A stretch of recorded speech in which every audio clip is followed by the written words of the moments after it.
오늘은 가인을 위한 복음과 예배라는 제목으로 이렇게 말씀 나누겠는데요.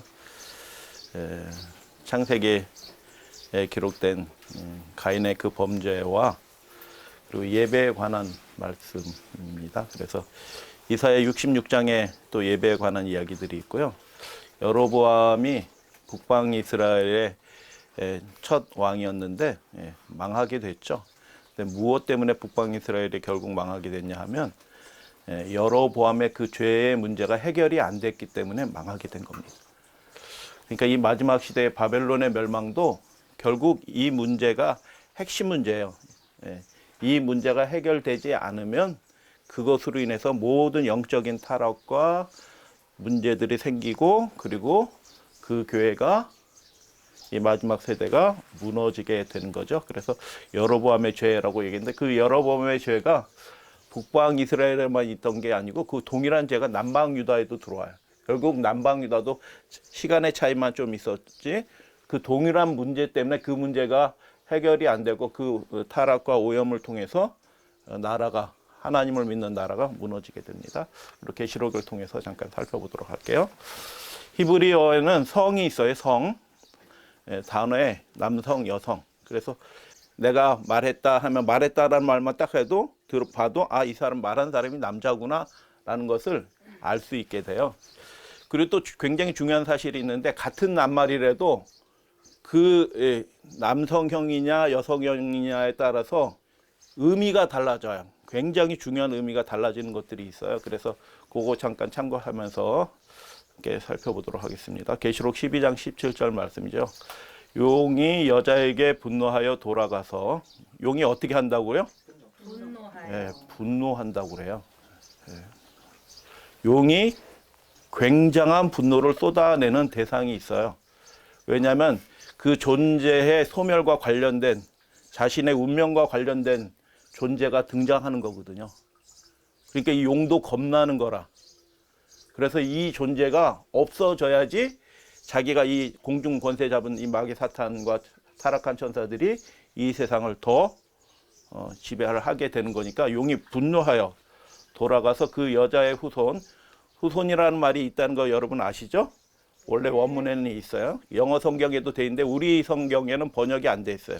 영어 성경에도 offspring 해서 후손이라는 말이 들어가 있죠. 여자의 후손은 예수 그리스도이죠. 이 남은 자손, 곧 하나님의 계명을 지키고 예수의 증거를 가진 자들과 더불어 뭐 하려고? 싸우려고 바다머리 위에 섰다라, 이렇게 얘기합니다. 목사님, 네. 제가 질문 하나 해도 돼요? 네네. 그럼 여기에서 말하는 여자가 교회예요? 아니면 마리아예요? 예. 마리아. 예. 좋은 질문이신데요. 네. 이 여자의 후손은 창세기 3장 15절에 그 여자의 후손이에요. 예. 예. 그래서 예수 그리스도의 남은 자손, 이런 뜻이에요. 예. 예. 여자의 후손은 오실 자 예수 그리스도를 나타내는 아주 전문적인 표현이에요. 구약부터. 예. 여자. 여자를 따로 떼서 생각하실 필요 없는 게 여자의 후손이에요. 예, 여자의 후손. 그래서 그 여자를 또 교회로 하면 교회에 무슨 후손이 또 있냐, 이렇게 되면은 이 내용이 막 산만해지고 그 초점을 잃는 거예요. 예수님께서 이 계시를 보여주실 때는 12장, 13장, 14장은 대쟁투 장면이에요. 그리고 12장에서 누가 나오냐 하면, 성경은 다, 12장에 읽어보면은 예수 그리스도께서 아들이 이 땅에 오시는 장면이 나와요. 그리고 그들의 아들이 올림을 받았다 한 장면이 나오고, 사탄을 쫓아내시는 장면이 나와요. 이게 예수 그리스도께서 하시는 그 일들이 요한계시록의 제일 중심부가 12장이에요. 12장. 거기에서 그거 아주 짧은 표현인데, 한 구절 말씀인데, 그 말씀 안에 예수님의 사역이 다 들어가 있어요. 이게 놀라운 말씀이라, 사실은. 근데 오늘은 그 말씀을 드리는 건 아니고, 12장에 누가 등장하냐면 예수 그리스도가 등장해요. 그 아이가 들림을 받아서 마귀가 하늘에서 다시 잊지 못하고 그 천사들과 함께 쫓겨나는 장면이 나와요. 예수님께서 승천하시는데 우리의 맏형으로 승천하시잖아요. 히브리서의 말씀대로 우리의 맏아들로 승천을 하셔서 장자권을 행사하시는 거예요. 그래서 이 지구의 권리, 우리 모든 인류의 대표로서 하늘로 올리셔서 마귀를 쫓아내요. 왜냐하면 너는 이곳에 있을 권한이 없어 하고 쫓아내시거든요. 그분이 누구시냐면 그 오실 자 아들, 창세기 3장 15절에 약속하신 그 아들이 들림을 받아서 그 일들을 하시는 거예요. 그래서 하늘에서 장자권을 회복한 우리의 형제이신 예수 그리스도께서 있으시다라는 얘기고요. 그리고 여기서 그렇기 때문에 12장 17절에 그 여자의 후손은 누구냐면 바로 그 앞절에 나오는 앞부분에 나오는 그 아들이에요. 아들. 말씀을 질문하셨기 때문에 이 말이 나왔어요. 이미 말이 나왔기 때문에 말씀을 드리는데 거기 아들이 휘오스, 우리 번역에는 그냥 둘 다 아들이 아들 이렇게 했는데 아이 이름은 꼬마 아이처럼 생각하잖아요. 그게 아니에요. 그 용어로 사용이 휘오스라는 말이 쓰였고 테크논이라는 말이 쓰였는데 휘오스라는 말은 둘 다 아들 이렇게 번역했는데 아들로 쓰이는 말인데 우리 말은 구분이 안 되게 써놔서 이 사람들이 무슨 뜻인지 이해를 못해요. 근데 그 말의 의미는 뭐냐면 예수님이 이 땅에 육신을 입고 휘오스 공식적인 아들로 태어난 거예요. 그런데 그분이 어떻게 했냐면 그 다음에는 테크논으로 승천하셨다. 아들로 승천하셨다라고 하는데 그 용어는 뭐냐 하면은 상속자라는 의미예요. 휘오스는 둘 다 아들이라는 뜻인데 이 땅에 오실 때는 아들로 오셨어요. 그런데 상속권은 아직 얻지를 못하셨어요. 마귀를 이겨야지 상속권을 회복하는 거예요. 마귀에게 빼앗긴 아담의 그 상속권, 장자권을 예수 그리스도께서 다시 회복하시기 위해서 오셨어요. 그죠? 오셨는데 그게 이제 휘오스예요. 공식적인 아들이에요. 그런데 오셔가지고 마귀와 싸우셔서 이기시고 장자권을 회복하시고 올라가셨는데 무엇으로 올라가셨냐면 테크논, 하나님의 아들의 이 세상의 상속자로서 아들로서 올라갔다라는. 그래서 그 한 구절 말씀이 예수님의 사역 전부를 딱 나타내는 말씀. 이게 놀라운 말씀이라 사실. 어디에 한 구절이요? 찾아보겠는데 계시록 요한계시록 예, 같이 찾아볼게요. 요한계시록 12장 5절 말씀에 보면 여자가 아들을 낳으리니, 이 아들은 그 아들이에요. 예언된 아들, 그죠? 처녀가 잉태하린 그 아들이에요. 아들을 낳으리니 할 때 요 아들은 휘오스예요. 아직 장자권을 회복하지 못했어요. 태어나서 이 땅에 오신 거예요. 육신의, 로마서 말씀대로 죄 있는 육신의 모양으로 나타나사라고 얘기했는데 그 아들이거든요. 그런데 장차 아직 그 권세를 얻지 못했어요. 장차 철장으로 만국을 다스릴 남자라. 이 아이를 할 때 이 아이는 테크논이에요. 그래서 달라요. 똑같은 단어로 번역이 돼 있지만 그 의미가 완전히 다른 의미예요. 그래서 두 번째 단어는 테크논이에요. 하나님 앞과 그 보좌 앞으로 어떻게 하더라? 올려가더라 라고 얘기했는데 올라가자마자 그분이 하신 일이 뭐냐면 7절 말씀, 하늘에 전쟁이 있으니 미가엘과 그 사자들이 용과 더불어 싸울 때 용과 그 사자들도 싸우나 이기지 못하여 다시 하늘에서 그들이 있을 곳을 얻지 못한지라. 이렇게 돼요. 올라가셔서 4,000년 동안 마귀가 월상마다 안식일마다 올라가가지고 이 지구 대표로 올라가가지고 하나님을 회방하는 거예요. 근데 그 만행을 장자권을 회복한 테크논, 아들로서 올리우심을 받으신 예수 그리스도께서 그 권세를 행사하심으로, 장자권을 행사하심으로 마귀를 쫓아내시, 하늘에서 다시 있을 곳을 얻지 못한지라 해서 쫓아내신 거예요. 그래서 요 한 구절 말씀, 5절 한 구절 말씀이 예수님의 사역 전부를 딱 설명한 한 구절 말씀. 이게 놀라운 말씀이라. 근데 어떤 교회에서는, 신천지 같은 교회에서 그 해석하는 것들 보면은요, 이 아이가 갓난아기라고 얘기해요. 갓난아기가 태어나자마자 승천하신, 아무 성경에 대한 지식이 없으니까 자기 마음대로 막 풀어요. 갓난아기가 아니에요. 아이라고 했을 때 이 갓난아이가 아니고 성인 남자도 이렇게 휘오스 테크논, 그 탕자에 비울 때 그 둘째 아들이 오잖아요. 근데 이 아들이 왔다라고 휘오스예요. 근데 둘째 아들이 안 들어가고 있잖아요. 나한테는 뭐 이렇게 염소 새끼 한 마리도 준 적이 없는 아버지께서 저렇게 잔치를 하니 살찐 송아지를 잡아서 잔치를 하고 막 악사를 불러서 잔치를 하고 막 이렇게 하니까 그 잔치에 참여하지 않는 거예요. 이게 아들이 아버지신 하나님이 그 죄인을 용납하시는 화해하시는 그 일들을 그 첫째 아들이 그걸 용납하지 않고 거부하고 있는 거예요. 그때 아버지가 다시 나와서 하는 말이 우리 성경으로는 얘야 이렇게 돼 있어요. 근데 얘야라는 말이 테크노는이라는 뜻이에요. 너는 상속자이지 않니? 이런 뜻이에요. 너 그쪽 뭐 이런 거 가지고 네가 신경 쓸 필요도 없지 않니? 이게 다 네 거야. 너는 상속자거든. 기분 나빠할 필요 없다. 들어가자. 이렇게 얘기하신 거예요. 자, 다시 돌아옵니다. 12장으로. 이 12장이 요한계시록이 뭐라고요? 가장 중심부예요. 왜 중심부냐면 예수님의 생애와 사역을 마귀와 관련돼서 13장부터 대쟁투가 시작이 돼요. 이렇게 되면 오늘 할 거지. 질문 하나 때문에 지금 옆길로 갔습니다. 근데 뭐 어쩔 수 없어. 13장부터는 13장, 14장은 마귀와 싸우는 13장은 마귀의 군대가 나와요. 용, 첫 번째 짐승, 두 번째 짐승 나오잖아요. 14장은 하나님의 군대가 나와요. 12장에서는 뭐가 나오냐면 용과 예수 그리스도 미가엘의 신분이 싸우는 얘기가 나온 거예요. 이해가 되시죠? 12장, 13장, 14장. 그래서 12장 5절은 그 아이에 관한 얘기고 12장 전체가 예수 그리스도에 관한 얘기예요. 그래서 요한계시록의 중심부가 12장이에요. 이거 굉장히 중요한 얘기인데요. 주석에는 없어요. 어떤 주석에도 안 나오는 얘기입니다. 말씀해 주세요. 예, 지금 얘기했잖아요. 예, 요약해서 말씀드린 주석책에 없어요. 근데 성경엔 있어요. 하나님의 말씀은 그렇게 돼 있어요.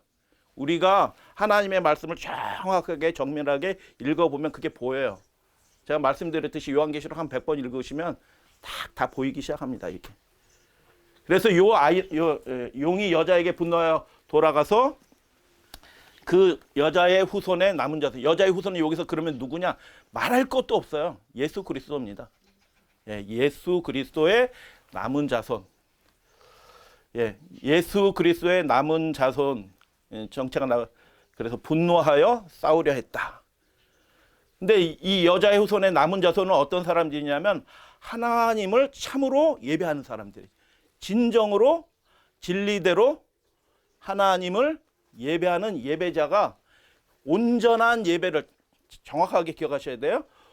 온전한 예배를 회복하는 하나님이 예언하신 택하신 그냥 어쩌다 보니 생겨난 교회가 아니에요.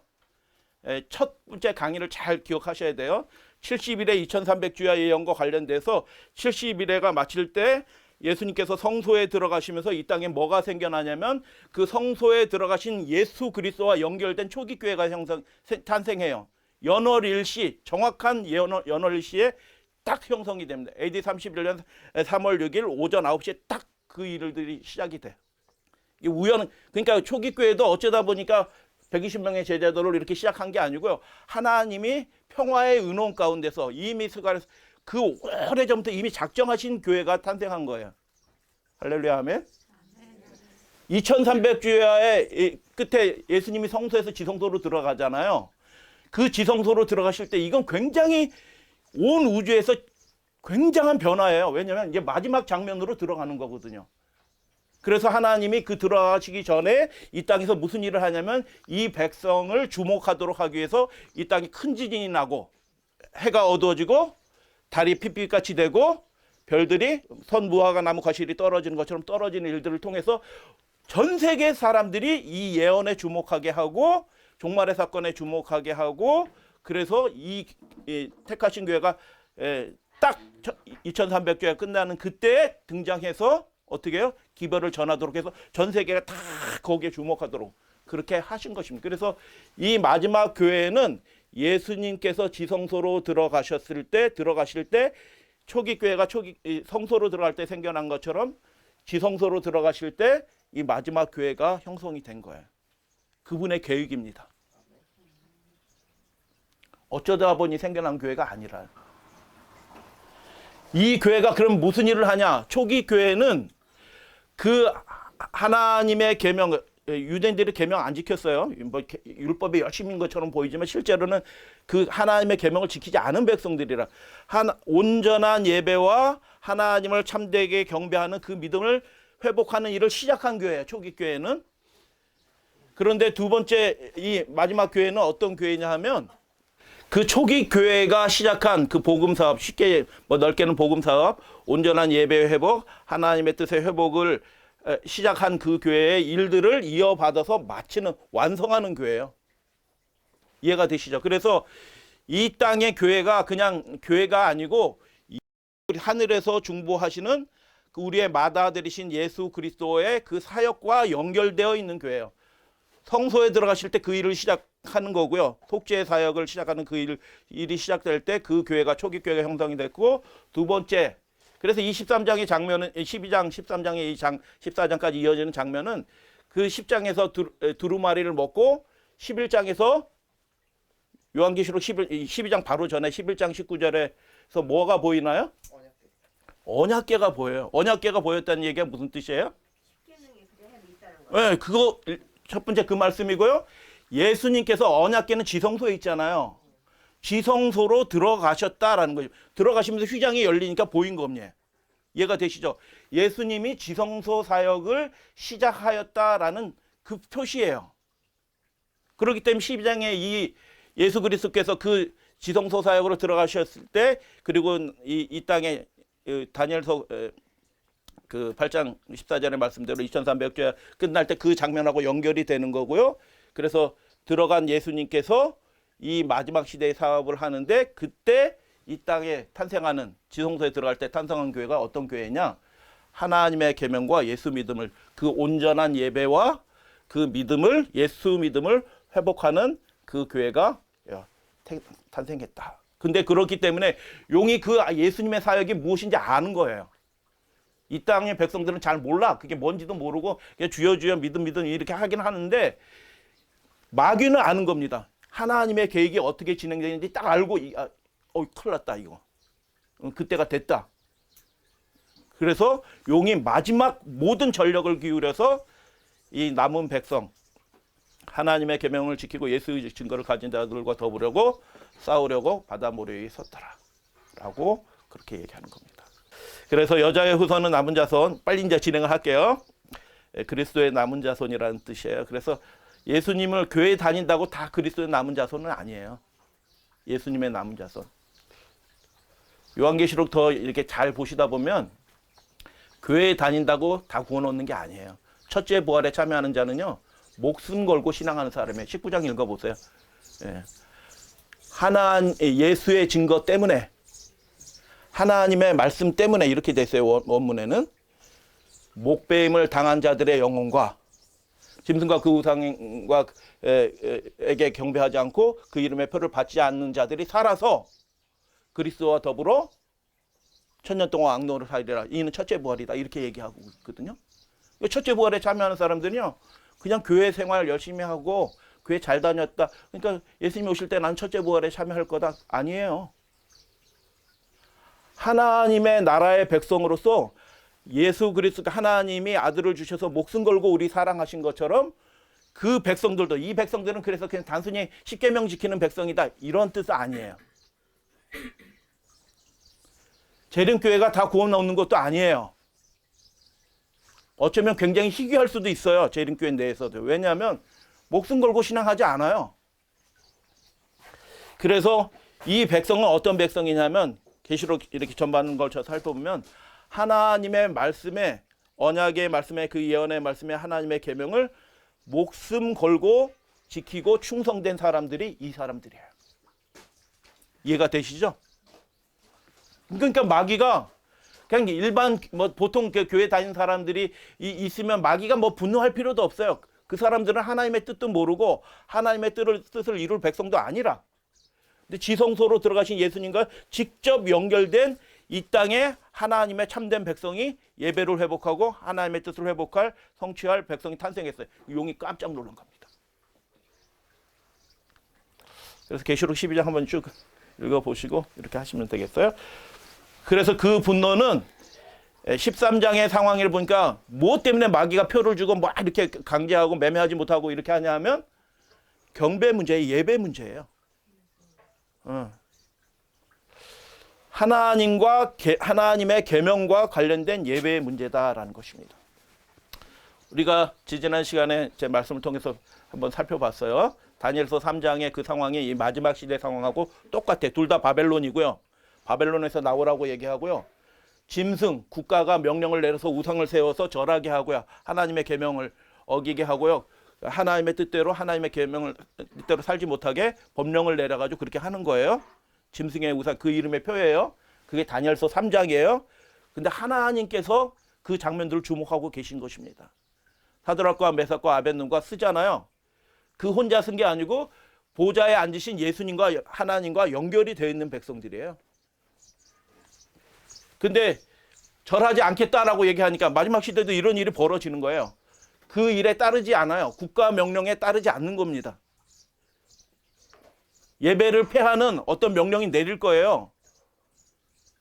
예배를 모이지 말라고 하는 일들이 벌어질 거예요. 근데 그 일에 따르지 않아요. 왜냐면 우리는 하나님의 명령에 따르는 사람들이죠.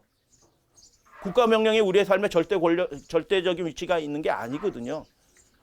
그래서 이 사드락과 메삭과 아벳느고가 절하지 않고 하나님 앞에 딱 서 있으니까 느부갓네살이 어떻게 해요? 느부갓네살이 분이 어떻게 했다고요? 가득하. 이 분노는 누구의 분노예요? 용의 분노입니다. 용의 분노예요. 그래서 사드락과 메삭과 아벳느고는 하나님의 계명을 지키는 이 마지막 시대 그리스도의 남은 자손을 대표하는, 상징하는, 표상하는 구약의 존재들이에요. 왕의 분노는 그 한 인간의, 한 나라의, 한 제도의 어떤 측면이 나타나는 것이 아니라 하나님의 계명을 지키는 자들에 대한 사탄의 분노이다라는 것입니다. 다시 이제 창조의 사건으로 돌아가서 살펴볼게요. 사탄은 에덴 동산에서 들려오는 그들이 순전한 마음으로 예배했잖아요. 죄가 없는 가운데. 근데 마귀는, 이 땅에 떨어진 마귀는 어떻게 해요? 그 에덴 동산에서 하나님을 찬양하고 하나님을 기뻐하는 그 사람들의 예배를 견디지 못하는 겁니다. 하나님을 순전한 마음으로 예배하는 그들의 모습을 견디지 못하는 거예요. 그래서 어떻게 해요? 하나님을 슬프시게 하고 이들을 비극적으로 만들기 위해서 들어가는 것입니다. 하나님을 부인하라고 하지 않아요. 마귀가 시험하는데 뱀이 3번 딱 말해요. 3번 딱 말하니까 넘어간 거거든요. 근데 뱀이 말하는 이 얘기를 들어보세요. 하나님을 부인해라, 하나님을 믿지 말라, 이런 얘기하지 않고요. 하나님의 계명을 어기도록 얘기하고 결국 그 일로 인해서 첫사람은 하나님께 욕을 돌리고 사망과 비참에 떨어지게 한 것입니다. 하나님의 계명을 어기도록 그렇게 한 것입니다. 그래서 사탄의 분노는, 그의 적이는 참된 예배자를 향하고 있다라는 것입니다. 인류의 최초의 살인은 그래서 참된 예배와 관련되어 있는데 그 배우는 사탄이다라는 것입니다. 창세기 4장 6절 말씀 다 같이 한번 읽어볼게요. 시작. 여호와께서 가인에게 이르시되 내가 분하여 함은 어찜이며 안색이 변함은 어찜. 하나님이 딱 아시는 겁니다. 가인 안에 뭐가 들어갔어요? 이미? 마귀가 들어간 겁니다. 그래서 큰일 날 것 같은 겁니다. 그래서 하나님이 그 일을 막기 위해서, 하나님은 정말 좋으신 분이에요. 이렇게 했다가 실수하면 이 나쁜 놈 이렇게 해서 내치는 분이 아니라 그 일을 어찌하든 막으려고 가인을 사랑하신 거예요. 가인이 지금 누구예요? 장자예요. 장자권을 행사할 그 예배를, 온전한 예배를 계속 유지해 나가서 그리스도까지 이어지게 될 그 엄청난 사명을 가진 사명자거든요. 가인이 사실은. 그런데 자기가 온전하게 예배드리지 못하게 될 때 마귀가 싹 들어왔는데 가인이 분노하는 거예요. 동생을 향해서 분노하는데 그 분노는 자기의 분노가 아니고 마귀가 그 속에 싹 들어온 것이다. 하나님께서 분노하는 가인에게 나타나셨고요. 그게 은혜입니다. 가인이 은혜의 그 반열에서 끊쳐지는데 그가 잘못했기 때문에 끊쳐진 게 아니에요. 여러분 성경 읽으시다면 우리가 다 알게 되는데 그 잘못된 행위 때문에 은혜에서 떨어져 나가는 사람은 한 사람도 없어요. 할렐루야, 아멘. 그가 하나님께서 돌이키려고 무던히 애를 쓰는데 그것을 받아들이지 않고 회개하지 않았기 때문에 거기서 떨어져 나가는 겁니다. 그래서 자기 죄 때문에 망하는 사람도 없어요, 사실은. 그 죄의 문제는 하나님이 해결하시거든요. 근데 회개하지 않기 때문에 거기서 떨어져 나가는 것입니다. 가인도 마찬가지예요. 하나님께서 말씀하셨어요. 이건 복음입니다. 예, 우리 창세기 4장 5절 6절에 보면 이런 말씀이 있어요. 가인과 그 재물은 어떻게 하신지라? 받지 아니하신지라. 왜 받지 않으셨을까요? 다 같은 예배인데. 첫째 날 예배 드리든지 일곱째 날 예배 드리든지 어떤 사람들은 금요일 날 예배 드리든지 다 예배인데 왜 하나님이 안 받으셔요? 말씀대로 순종하지 않으니까. 예, 그것은 이제 살펴볼 거예요. 가인이 어떻게 해요? 몹시 분하여졌다라고 얘기하고 안색이 변했다라고 얘기하고 하나님이 나타나셔서 말씀해 주셨어요. 복음이에요. 내가 분하여하면 어찌 미며 안색이 변하면 어찌 됨이냐라고 얘기하는데 여기서 우리가 알아야 될 것이 하나 있는데 하나님께 제사 드린다고 다 그 제사 예배를 받으시는 게 아니고 올바른 예배를 드리게 될 때 그 예배를 받으시고 그 인생도 함께 받으시는 것입니다. 할렐루야 아멘. 예. 그와 그 재물을 받는 거예요. 그 예배가 자신 전 존재를 다 드리는 거라. 그래서 올바른 예배를 드리는 그것을 하나님이 그 예배를 받으실 뿐만 아니라 무엇도 함께 받으시냐면 그 인생도 함께 받아주시는 거예요. 그래서 올바른 예배를 드리지 아니하면 어떤 일도 벌어지냐면 그 인생도 받지 않으시는 거예요. 그러니까 올바른 예배가 굉장히 중요한 것입니다. 그런데 가인의 잘못은 잘못된 예배를 드린 것보다 훨씬 더 중요한 문제가 있어요. 그냥 말씀드렸듯이 그가 하나님이 나타나셔서 거듭 나타나셔서 바꿔라, 회복하라, 올바른 예배 드려라 이렇게 말씀하시는데 가인은 어떻게 했다고요? 그거 받아들이지 않은 것입니다. 받아들이지 않은 게 문제가 거기서 끝난 게 아니고 하나님이 돌이키도록 하는 그 음성을 거절하게 될 때 어떻게 했냐면 더 비극적인 일이 일어나는 것입니다. 그 안에 마귀가 가득해지고요. 동생을 죽이는 최초의 살인자가 된 것입니다. 그래서 여러분 우리가 하나님의 음성을 듣고 우리의 삶을 온전하게 회복하지 않으면 누가 역사하냐면 마귀가 역사합니다. 이게 무서운 얘기라. 둘 다 예배자예요. 둘 다 하나님을 믿어요. 근데 하나님을 믿는 한 사람이 참으로 믿는 한 사람을 죽이는 겁니다. 이게 무서운 일이라. 그게 인류 역사 전체에 거쳐서 일어나고 있는 것입니다. 예수님도 그렇게 해서 죽으신 거고요. 마지막 시대에 핍박을 받는 이 참된 예배자도 그렇게 해서 핍박을 받는 거예요. 이 구절 말씀을 잠깐 살펴볼 텐데 잘 주목했어요. 이 성경 말씀이 제가 청년 시절 때 이 말씀을 읽으면서 그렇지. 악한 마음이 일어날 때 그거 잘 다스려가지고 그것도 해결했어야 되는데 가인이 그거 못해서 그랬지. 너 하나님이 나타나서 그건 네 악한 마음 품지 말고 동생은 죽이려고 하지 말고 그런 마음 품으면 안 돼 라고 이렇게 말씀한 거로 저는 청년 시절 때 그렇게 이해를 했어요. 근데 그 말씀이 아니라 살펴볼 거예요. 내가 선을 행하면 어찌 낯을 들지 못하겠느냐. 틀린 말씀이에요. 번역이 틀렸어요. 예, 죄가 문 앞에 엎드려 있느니라 라고 얘기했는데 죄가 문 앞에 엎드려 있다는 뜻이 아니에요. 밖으로 나가다 문지방에 걸려서 엎어지는 것처럼 죄가 우리를 탁 넘어지게 하는 것처럼 이렇게 저는 이해가 됐거든요. 번역이 그렇게 돼 있어서. 근데 그게 아니라 전혀 다른 뜻인데 이 분들 번역자들이 하나님의 뜻을 몰라요. 의미를 이해를 하지 못했어요. 그래서 자기가 아는 대로 그냥 번역한 거예요.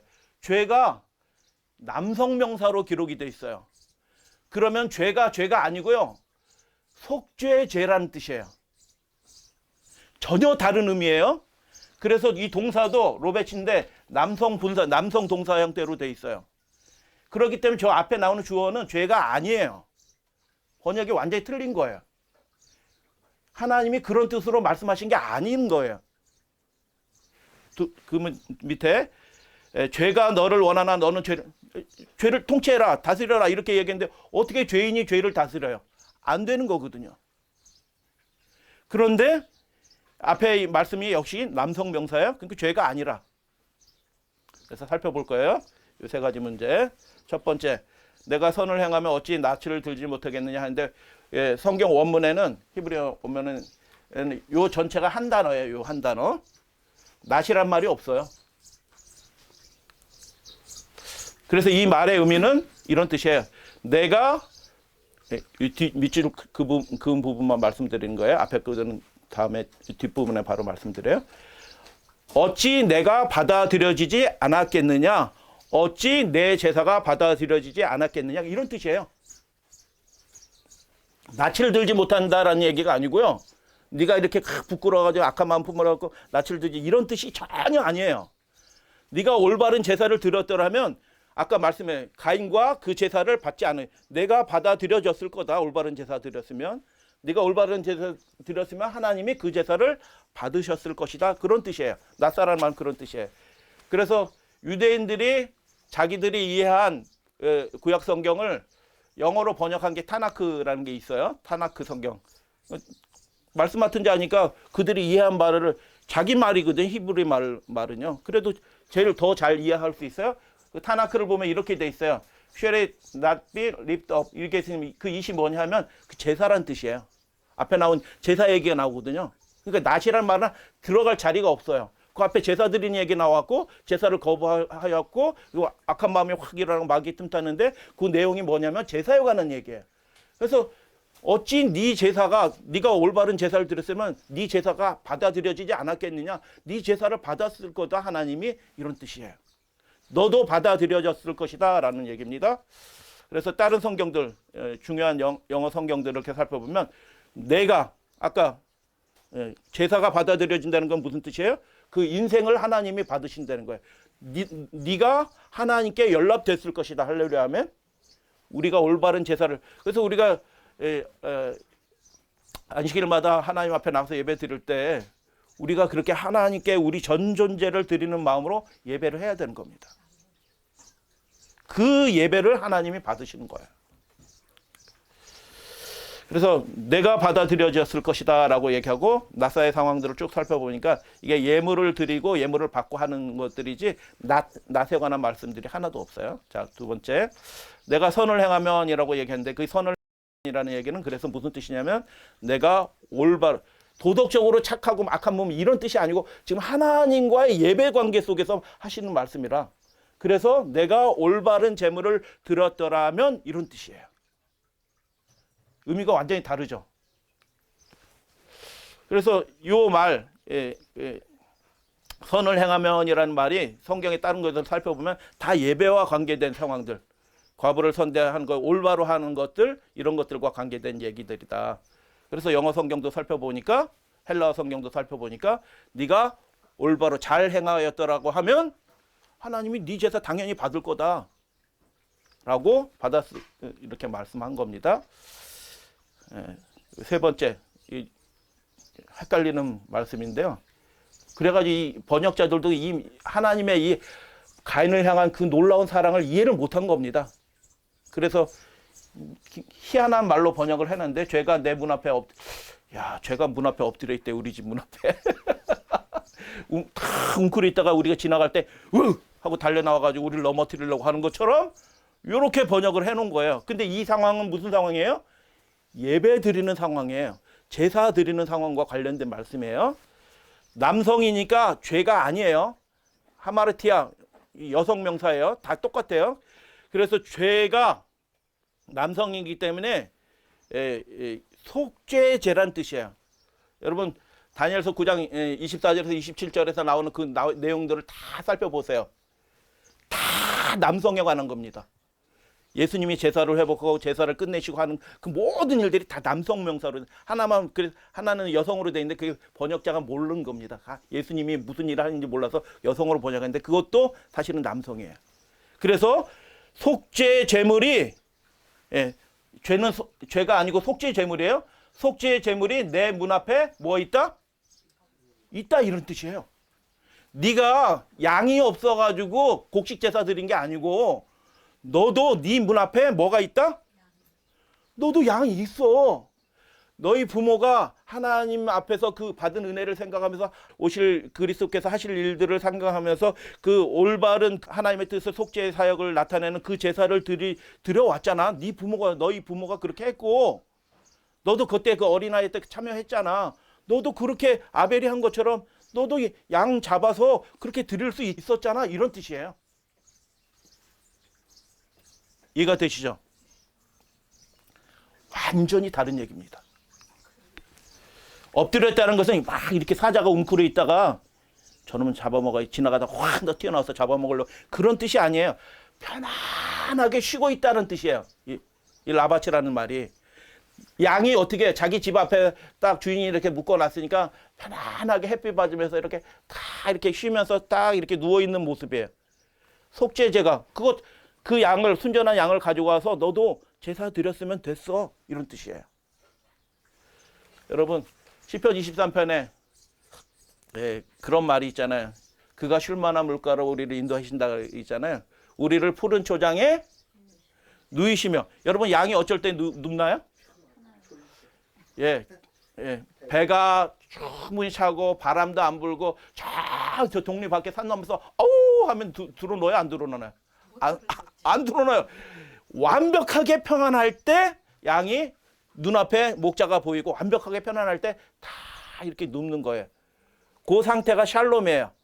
하나님이 말씀하신 샬롬의 상태는 완전한 상태. 하나님이 그렇게 우리 인생을 인도해 주신대. 할렐루야 아멘. 우리가 주님의 인도하심을 받을 때 그렇게 완전한 보호함과 충만한 상태에서 우리가 편안한 상태에 있게 되는 거예요. 그게 이게 라바츠라. 가인도 자기 양들이 있어요.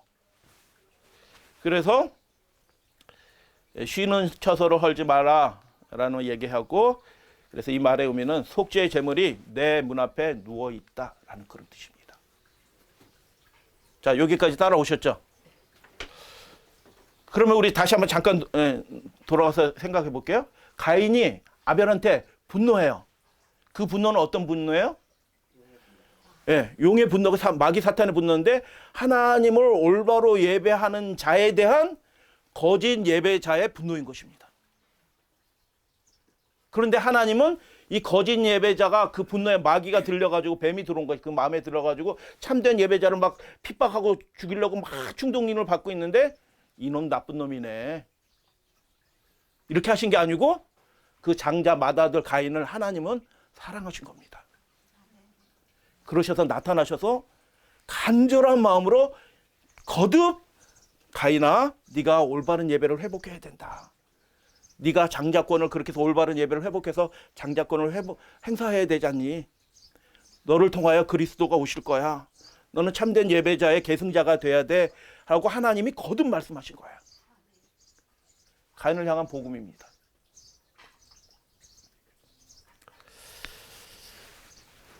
죄의 소원은 내게 있으나, 죄란 말이 없어요. 없는 말을, 그러니까 한번 오해하기 시작하면 말씀이 이해 안 되시니까 그 다음 말들이 다 소설 쓰는 것처럼 다 번역을 해놓은 거라. 실제로 원문을 살펴보시면 죄란 말이 없어요. 그의 소원은 내게 있으나, 죄란 말은 아까 여성 명사라고 했어요. 이게 다 남성 명사로 돼 있어요. 이게 제가 써놨어요. 남성.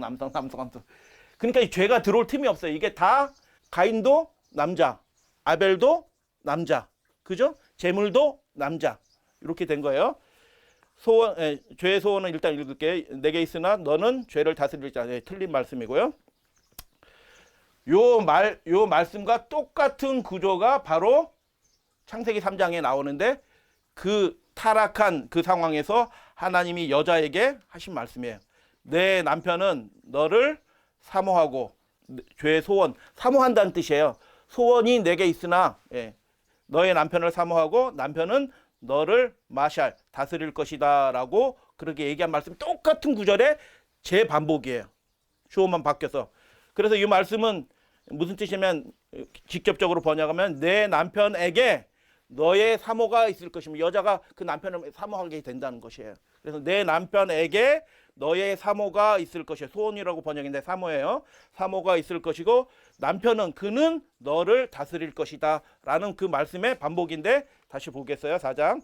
죄의 소원은 내게 있으나 너는 죄를 다스릴지니라 라고 했는데, 이 말씀의 의미는 너에게 네가 올바른 제사를 드렸다고 하면 너는 장자권을 계속 유지할 거고, 잘못했다고 끊어내시는 분이 아니에요. 하나님은 절대로 그런 일은 없습니다. 마지막 순간까지 하나님이 계속 돌이키려고 하는 거예요. 그러면은 네가 장자권을 들면 동생이 어떻게 생각해요? 형은 장자잖아. 부러워. 형의 가문을 통해서 그리스도가 오실 거잖아. 우리 가족인데 형님 대표잖아. 대표 제사를 드리는 제사장이잖아. 동생이 어떻게 해요? 그 형 가인을 어떻게 할 것이다? 사모할 것이다. 부러워할 것이다. 이런 뜻이에요.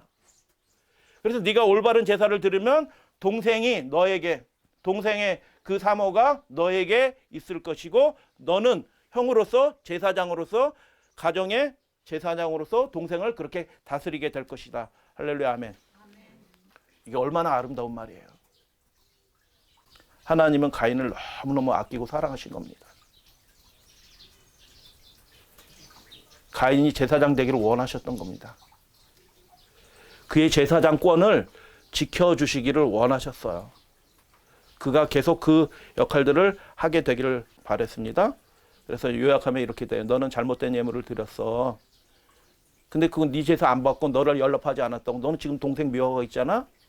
근데 그 문제는 뭐냐 하면 너는 장자인데 부모가 드리는 거 제사, 올바른 제사를 받으면서도 불구하고 하나님의 뜻을 알면서도 그렇게 못했잖아. 근데 이제로부터도 올바른 예배를,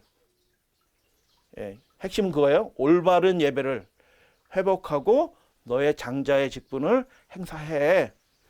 그러면 너는 장자권을 유지할 거고, 동생은 너를 사모할 거고, 너는 동생 아벨을 다스리게 될 거야. 이런 의미입니다. 그래서 죄의 소원은 내게 있으나 이거 틀린 말씀이고요. 너에게 그의 사모가 있을 것이고 너는 그를 다스릴 것이다. 분노하는 가인에게 하나님이 나타나셔서요. 올바른 제사를 드려 장사권을 행사해라. 그러면 동생은 너를 사모하고 너는 동생을 다스리는 사람 될 것이다. 책망의 경고예요. 경고이기도 하고 탄원이기도 하고 호소이기도 하고 책망이기도 하고. 하나님은 좋으신 분입니다. 할렐루야, 아멘. 그래서 다 이제 틀린 말씀이고요. 부조와 선지자의 말씀은 예언자입니다. 그분은 이 틀린 성경을 보면서도 예언자입니다. 그분은요. 선택은 가인에게 달려 있었다. 여러분, 하나님의 뜻대로 올바른 예배를 회복하는 그 선택은 결국 자신이 하는 거예요. 하나님과 연결되는 백성이 되느냐, 주여 주여 하면서 예배는 드리는데 하나님을 대적하는 사람이에요. 올바른 예배를 회복하지 않으면. 마귀가 그 속에 들어가서요. 들어갔을 뿐만 아니라 자기도 불행하게 만들 뿐만 아니라 하나님을 참되게 믿는 사람들을 핍박하는데, 죽이는데 그 사람이 쓰임받아요. 올바른 예배를 회복하자면 그런 일이 벌어집니다. 그가 약속된 구주의 공로를 의지하고 하나님의 요구에 뭐 했더라면, 순종하였더라면 그는 그분의 은총을 누려. 그분의 은총이 뭐예요? 그 장자권을 유지하면서 하나님을 참되게 예배하는 예배자로서 모든 후세의 존경을 받으면서, 그리고 그리스도가 그의 계배를 통해서 오실 거죠.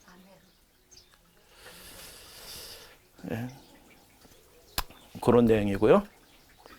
그래서 최초의 살인과 관련된 핵심의 내용들을 살펴보니까 사탄은 참된 예배를 드리는 자에게 분노한다.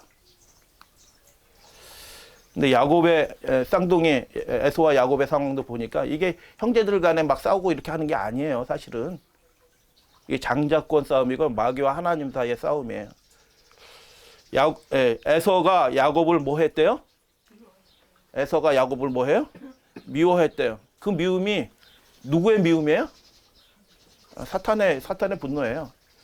여러분, 성경에서 창세기부터 계시록까지 이런 표현들이 자주 나와요. 자기가 자기한테 말하는 거예요. 심중에 이르기를. 누가 누구한테 말하는 거예요? 자기가 자기한테 말하는 거예요. 심중에 이르기를. 스스로 이르되 뭐 이런 표현들이 계속 나와요. 요한계시록 18장에 그 바벨론 멸망하는 그 큰 음녀가 뭐라고 해요? 자기가 자기한테 이르기를 뭐라고 했냐면 나는 과부가 아니라, 이렇게 얘기하잖아요. 그 망하는 징조예요. 여러분 잘 기억하셔요. 내가 어떤 결정을 할 때 내가 나한테 말한 그 말을 듣고 결정하시는 분들은 망합니다. 그 내가 나한테 말하는 게 아니고 하나님이 나에게 말씀하시고 하나님의 뜻대로 내가 그 음성을 듣고 행하는 사람들이 하나님과 연결된 백성이죠. 내가 생각한 것을 내가 행해요. 하나님과 아무 상관없습니다. 예배를 아무리 오래 드려왔더라도, 하나님을 섬겼더라도. 이게 굉장히 위험한 말이에요. 심중에 이르 자기가 자신에게 이르게. 그러니까 내가 어떤 거 하려고 할 때 이게 하나님의 뜻인가 이게 딱 생각을 하셔야 돼요. 안 그러면 계속 그게 습관이 돼서 자기가 자기에게 이르기를 하면서 그 생각에 따라서 평생 살다가 죽는 거예요. 하나님께 영광을 돌린 적이 한 번도 없는 겁니다. 이게 습관이 돼 있어요.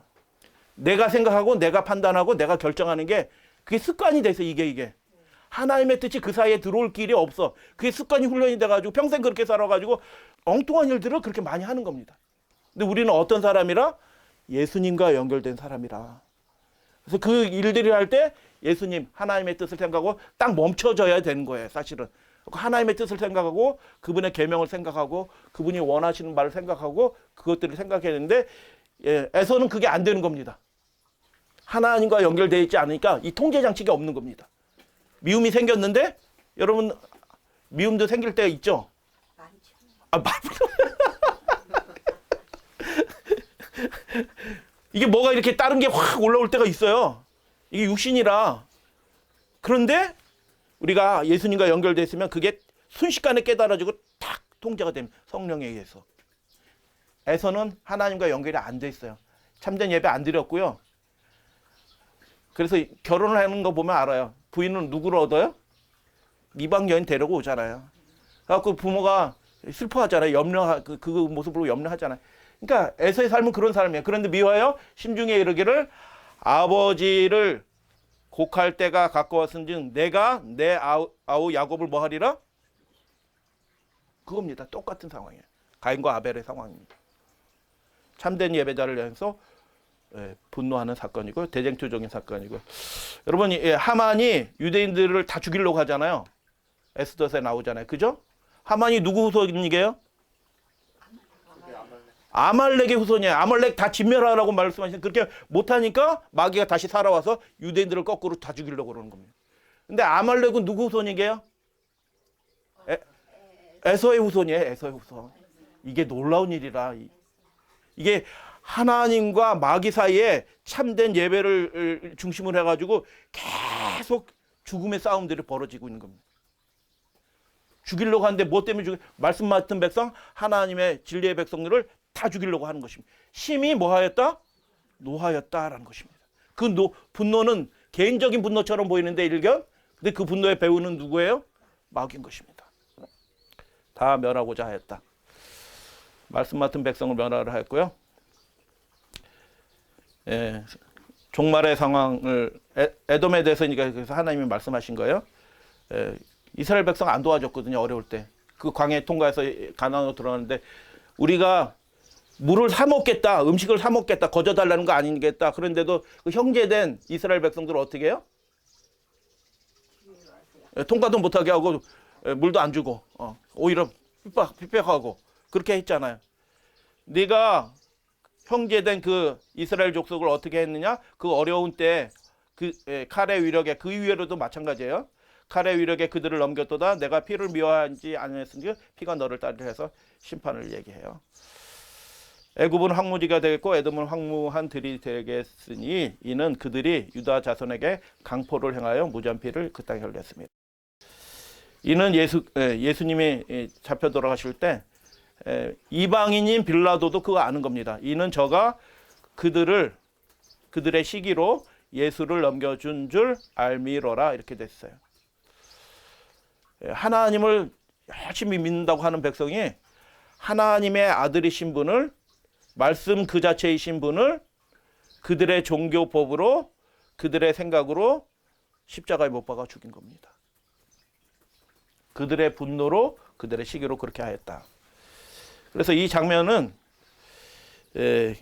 창세기에 있던 그 내용들의 요셉의 장면과 비슷해요. 형들이 그 아비가 요셉을 사랑함을 보고 그를 미워하였다라고 죽이려고 하잖아요.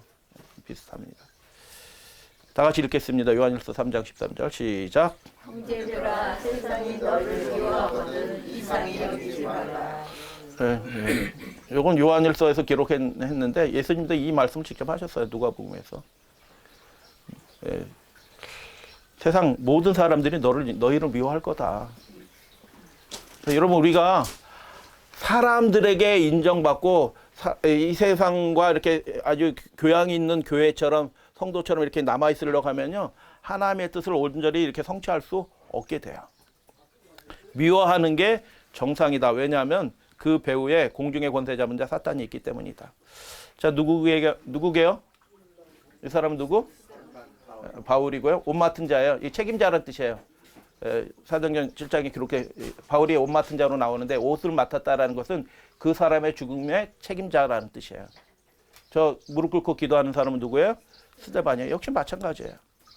하나님의 택하신 백성을 향한 사탄의 적입니다. 초기 교회가 형성이 됐잖아요.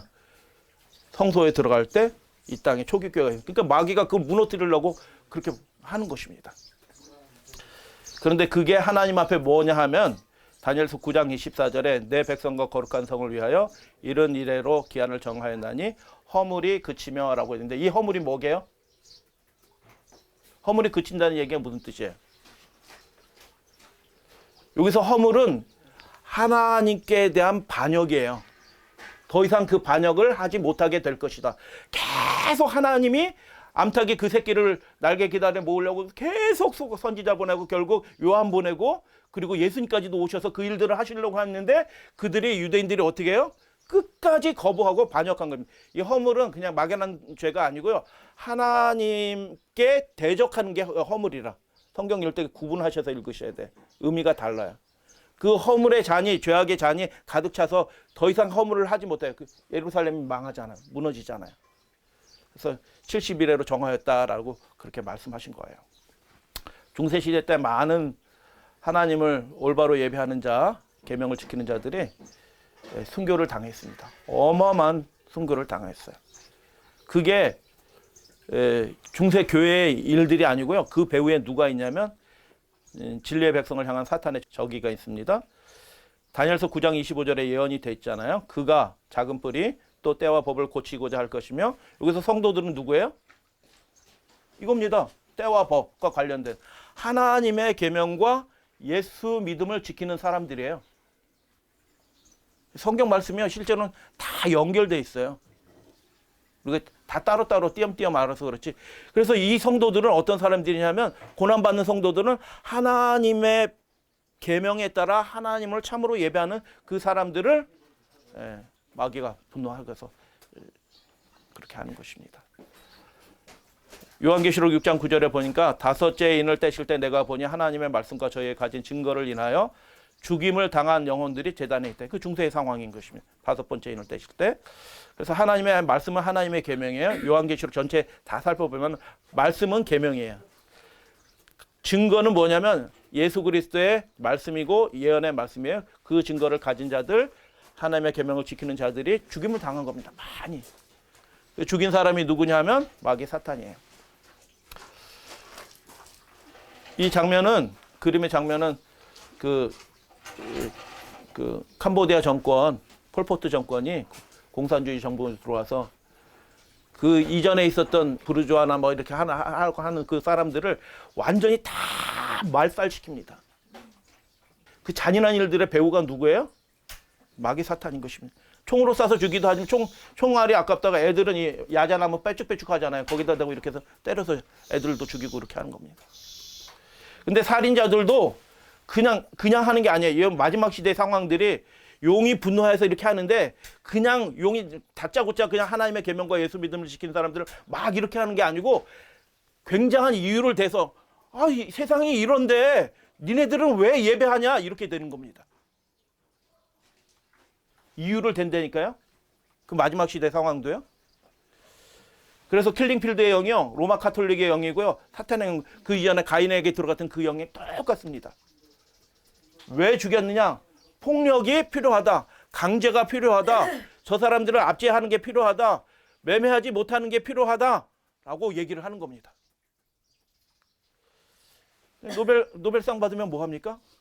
그래서 이 말이 무슨 뜻이냐면, 그 좋은 목적을 위해서 말 안 듣는 사람들은 어떻게 해야 되냐 하면, 죽여도 된다, 강제해도 된다, 뭐 이렇게 해도 된다 라고 해서 지금 우리나라 그렇게 돼가고 있는 겁니다. 피가 발꿈치에 빠진 더러운 손이 불가피하다. 어쩔 수 없다. 그런 일들이 하려면 그런 일도 불가피하게, 그런 사람들이 희생돼서라도 이렇게 문제가 해결이 돼야지 라고 하는 겁니다. 똑같습니다. 살인의 방식, 여러 가지 성경의 살인의 방식이 나오는데 마지막 시대 상황은 하나님의 남은 백성들을 다 이 땅에서 몰아내려고 끝장내려고 마귀가 하고 있는 것입니다. 여러분 기억하셔야 될 것이 있는데요. 진리의 편에 서지 않으면 대적자의 편에 서게 될 것입니다. 무서운 일입니다. 우리는 진리 안에 있어 이렇게 생각하지 마셔요. 목사가 목사를 대적하여 하는 일이 일어날 겁니다. 우리 교회 안에서도. 성도가 성도를 대적하는 일들이 일어날 겁니다. 하나님을 정말로 예수님과 연결된 참된 삶을 살지 않으면요, 마귀가 들어갑니다. 예수님의 제자 유다에게도 들어갔는데 우리에게 못 들어오겠어요? 들어갑니다. 경성해야 되고요, 우리가 각성해야 될 시기가 이미 된 겁니다. 그래서 미움은 피를 먹고 사는 핵충이고 그 배우는 사탄이에요. 여러분 설교할 때 혹시 이런 얘기 들을 때 걸러서 들으세요. 여러분 마틴 루터가요, 유대인 핍박했어요. 그 믿음의 개혁자가 유대인을 핍박한 겁니다. 왜 핍박하냐? 자기랑 다른기 때문에. 마틴마 간디는요, 선지자가 아니에요. 그래서 설교자는 절대로 간디 얘기하시면 안 돼. 간디는 그렇게 대단한 사람 아니에요. 그 사람이 뭐 하나님을 잘 믿은 사람이에요. 예수 그리스도를 따른 사람이에요. 힌두교인이에요, 힌두교인. 그리고 소수민족 자기는 핍박해, 자기가 권세 있으면 자기가 핍박해요. 그가 욕하던 그리스도인들은 너무너무 훌륭한 사람이에요.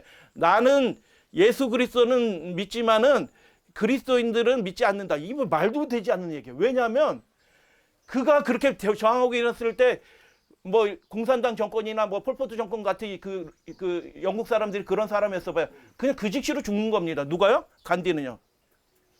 근데 그 사람들은 이제 온전하지는 않지만 그래도 그리스도인이라, 그래서 올바른 소리 같은 소리를 하니까 죽이지 않고 내버려 두고 영국의 많은 그리스도인들이 또 후원도 해요. 그런 사람입니다. 그래서 우리는 사람을 따르지 않아요. 할렐루야 하면. 사람을 주목하지 않습니다. 오직 예수님만 우리는 주목합니다. 그래서 우리가 다른 사람 미워하는 이유는요, 나랑 다르기 때문에 그래요. 사탄은 자신을 빛의 천사로 가장해가지고 하나님을 올바로 믿는 일에서 우리를 점점 멀어지게 할 거예요. 그러니까 사람을 따르면요, 그 사람 따라 저분 훌륭해 좋아, 어떻게 저런 일을 하셨어요 하고 막 따르고 다니기 시작하면요, 그렇게 될 수 있어요. 하나님의 뜻과 엉뚱한 상황에 닿을 수 있다. 내 천사가 지금 사방 바람을 붙들고 있고 그 일이 벌어지지 않고 있는데 곧 이제 풀려나는 시기가 됩니다. 다 됐어요. 살인하지 말라라고 말씀하셨는데 마지막 시대도 살인자 사탄의 적이여 분노가 하나님의 성도라고 하는 백성들에게 있어요. 이 뒷부분의 상황들은 제가 이제 쭉쭉쭉쭉 넘어가서 할게요. 충분히 이제 하나님의 뜻이 무엇인지 살펴봤기 때문에. 계시록 17장에 비밀이라 큰 바벨론이나 땅의 음녀들과 가증한 것들의 어미라 하였는데 내가 보매 이 여자가 성도들의 피와 예수의 증인들의 피에 뭐 했는지라? 그 마지막 시대에 이 일이 벌어지는 겁니다. 다 순교하지는 않아요. 근데 순교할 사람들은 순교합니다. 굉장한 어려움이 생기는 겁니다. 누구에게? 세상과 타협하고 국가 명령에 따르면요, 그 교회는 핍박받지 않아요. 그 성도들은. 근데 그 하나님의 계명과 온전한 충성을 예수님께 드리기 위해서 그걸 거부합니다. 온 세상 사람들이 다 누가복음 21장에 예언된 예수님의 말씀대로 다 미워하게 될 것입니다. 매매하지 못하고 강제하고 그 교회를 없애고 폐쇄 명령 내리고 하는 일이 벌어질 겁니다. 그런데 이 사람들을 요한계시록 예수님은 뭐라고 얘기하냐면 이긴 자라고 얘기합니다. 할렐루야 아멘. 믿음을 지켰으니 이긴 겁니다. 이 성도들은 누구인가? 용과 싸우는 성도들은 말씀을 드렸어요. 여자에게 사탄이 성도를 향하여 하는 분노고요. 그리스도의 남은 자손이고요. 십계명을 지키는 참된 성도고요. 죽이려고 하고 있고요. 초국적인 권세이다. 각 사람에게, 모든 사람에게 그래. 시골에 들어간다고 이 문제가 해결되지 않아요. 각 사람에게 일상생활에 다 영향력을 미치는 초국적인 모든 사람에게 짐승의표를 준다고 하니까 어디에 제외되는 지역이 없는 거예요. 하나님이 돌보시지 않으면 그들의 생존이 불가능한 상태가 되는 겁니다. 예수님이 우리의 보호자입니다. 그분이 우리의 구원자이고요. 마지막 때 천사를 통해서 특별한 보호하심을 받게 될 백성이에요. 세상 인간적인 방법으로는 해결할 방법이 없어요. 그래서 어떤 사람은 타협하게 될 것입니다. 그러나 진짜 하나님의 백성은 그 위기의 순간에 어떻게 해요? 하나님의 계명과 그분의 말씀에 따라 온전한 예배를 드리는 하나님의 백성이 마지막 시대에 있고 그들을 통하여 위대한 복음의 사업이 완성이 되고 복음 사업이 그렇게 해서 끝나게 될 것이다. 하나님의 백성을 보호하고 지켜주실 것이다. 더 힘이 있는 천사들이 그렇게 할 것이다. 피 흘리는 일이 끝날 것이다 라고 예언돼서 9장 계시록 19장에 보면 처음 듣는 얘기시지만 들으셔요. 요한계시록에는 찬송이 7개가 나와요. 그냥 막 나오는 게 아니고 특별한 의미를 가진 찬송이 딱 나와요. 그 찬송이 전체를 다 이끄는 내용이에요. 그래서 그 찬송의 내용을 모르면 요한계시록이 잡혀지지가 않아요. 무슨 내용인지. 그래서 교리적으로 계시록 12장, 17절, 14장, 12절만 알고 나머지는 다 모르는 겁니다. 찬양하는 7번째 찬송인데 뭐냐면 이후에 내가 드리니 할렐루야. 요한계시록에만 나와요. 신약 성경에 4번 나옵니다. 구원과 영광과 능력이 우리 하나님께 있도다. 할렐루야 아멘. 그의 심판은 참되고 의로운지라. 음행으로 땅을 더럽게 하는 그 큰 음녀를 하나님이 뭐 하셨다고요? 심판하셨대요. 그리고 자기 종들의 피를 그 음녀의 손에 갚으셨다 라고 얘기합니다. 하나님이 뭐 하시는 거예요? 다니엘서 12장 1절에 마지막에 큰 환난이 일어나는데 대군 미가엘이 어떻게 해요? 하나님의 백성을 위해서 일어나셔서 개입하신 겁니다. 그래서 계시록 17장 18장이 뭐예요? 음녀 바벨론이 멸망해요. 저절로 멸망하는 게 경제 문제 때문에 멸망하는 게 아니고요. 하나님이 그 택하신 백성을 하나님의 백성을 보호하시기 위해서 예수님께서 일어서심으로 그들을 지키시고 그들을 심판하셔서 망하는 거예요. 그래서 이 세상이 뭐 경제와 전쟁 때문에 스스로 이렇게 망하는 것처럼 그런 일은 없어요. 하나님의 심판입니다. 이 마지막 시대는. 내가 새 하늘과 새 땅을 보니 처음 하늘과 처음 땅이 없어졌습니다. 여기에 들어가는 사람들은 어떤 사람들이냐면 목숨 걸고 하나님께 충성하는 사람들이라. 그렇게 할 만한 가치가 있어요. 하나님이 우리를 그렇게 사랑하셨어요. 할렐루야 아멘. 그 사랑을 깨달은 사람은 하나님께 그렇게 목숨을 다해서 충성하는 겁니다. 이게 정상적인 거라. 사람의 말을 따르지 않고 오직 하나님의 계명. 국가가 무슨 명령을 내려도 예수 그리스도의 명령에 따라 이렇게 살아가는 거예요. 보좌에 앉으시니가 만물을 새롭게 하게 될 때 그 새롭게 함을 받은 그 사람들이 하늘나라에서 영원히 제사장이 될 것입니다. 자, 이사야 66장하고 여로보암의 그 얘기를 짧게 요약하고 이제 말씀을 마칩니다. 새 하늘과 새 땅이 항상 있을 것이다. 여호와의 말이노라 하고 매월 초하루와 매 안식일에 모든 혈육이 내 앞에 이르러 뭐 하리라? 여러분 이사야 66장에서 뭐 기억나는 말씀? 또 어떤 분들은 하나 더 기억해요. 돼지고기와 쥐를 먹는 자는 망하리라 17절. 저도 이제 청년 시절 때 그걸 기억해가지고 이 말씀하고 돼지고기와 쥐를 먹는 자는 망하리라 그 말씀 저도 기억하거든요. 아 그렇지 돼지고기 먹는 사람들은 망하지. 쥐를 먹으면 망하지. 이렇게 이해를 했는데 여러분 잘 들으세요. 이사야는 굉장히 신비한 책이에요. 구약 성경 몇 권? 66권. 구약 성경 구약 성경 39권. 신약 성경 27권. 예. 네. 합쳐서 66권. 예, 이사야 총 합쳐서 몇 권? 66장. 구약의 내용 39장까지 구약의 내용, 40장부터 66장 신약의 내용. 그러면 40장이 무슨 얘기 나요? 침례 요한 얘기부터 시작하는 거예요. 복음서랑 똑같아요. 그래서 복음 회복돼서 쭉 해서 새 하늘과 새 땅까지 이어지는 거라. 근데 66장이 뭐 하는 얘기일까요? 그거 아시라는 겁니다. 예. 이 마지막 하나님이 이 대선지자, 가장 큰 대선지자를 통해서 이 마지막 장면을 보여주시는데 이게 뭐 하는 장면이야? 돼지고기 먹지 말라는 얘기예요? 그거 말씀드릴 거예요. 이 내용을 잘 정밀하게 살펴보면은 이 말씀이 특별한 목적으로 기록됐다는 것을 알 수 있어요. 불심판에 떨어질 자와 요한계시록하고 똑같아요.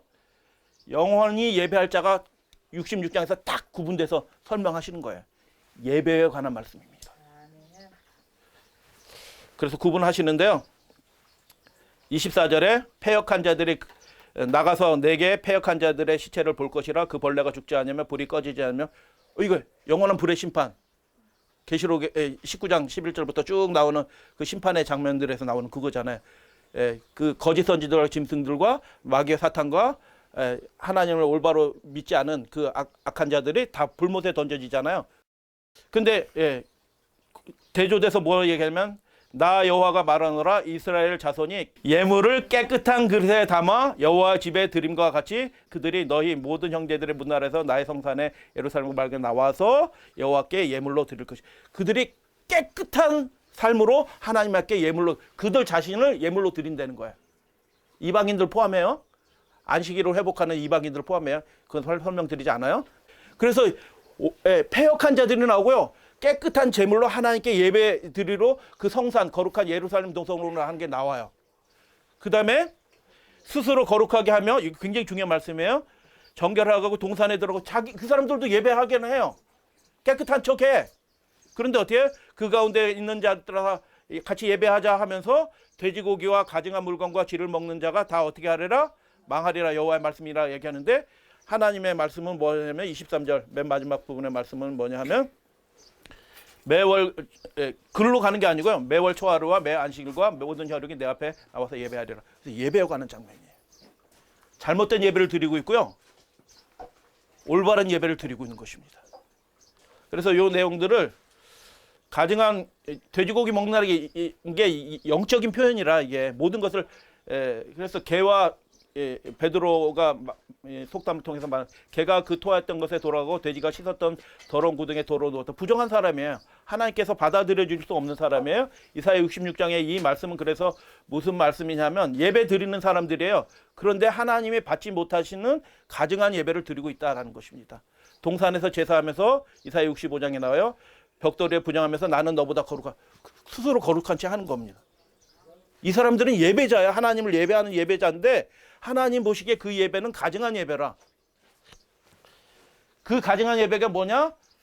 북방 이스라엘, 남방 유다를 다 망하게 얘기한 호남 예배예요. 이방인들의 예배들이 다 들어온 거, 그 안으로 들어온 것입니다. 다메섹 제단이 들어오고요. 아하스 왕 때 유다에 이방 사람의 가증한 일을 따라서 1월 서신 태양을 섬기는 그런 예배가 유다로 들어와요. 유다도 그래서 망한 것입니다.